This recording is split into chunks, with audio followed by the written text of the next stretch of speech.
মাঠের লড়াই শেষে রাজকীয় প্রত্যাবর্তন। মালদ্বীপের নীল জলরাশি সাক্ষী হয়ে রইল বাংলাদেশের যুবাদের অদম্য স্পৃহার। সাফ অনূর্ধ্ব-20 চ্যাম্পিয়নশিপে শিরোপা পুনরুদ্ধার করে দক্ষিণ এশিয়ার শ্রেষ্ঠত্ব আবারও লাল সবুজের দখলে। সাফল্যের এই আনন্দ সাধারণ মানুষের সঙ্গে ভাগ করে নিতে কোনো কমতি রাখেনি বাফুফে। সন্ধ্যায় হযরত শাহজালাল আন্তর্জাতিক বিমানবন্দরে অবতরণের পর চ্যাম্পিয়ন দলকে তোলা হয়েছে বিশেষ এক ছাদখোলা বাসে। যে বাসটি এর আগেও সাক্ষী হয়েছে নারী ফুটবলারদের একাধিক বিজয় উৎসবের।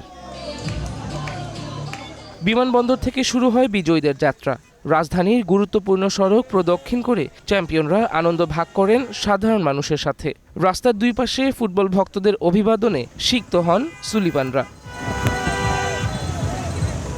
এরপর বর্ণিল আলোকসজ্জায় সাজানো হাতিরঝিলের অ্যাম্ফি থিয়েটারে পৌঁছে খেলোয়াড়রা। বাফুফে কর্মকর্তাদের পাশাপাশি উপস্থিত ছিলেন দেশের বিশিষ্ট ব্যক্তিবর্গরা। সেখানে তাদের সংবর্ধনা দেওয়া হয় বাফুফের পক্ষ থেকে।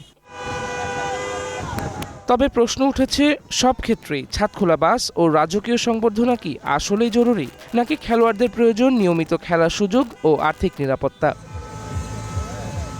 Sadman Hossain, green news, Dhaka.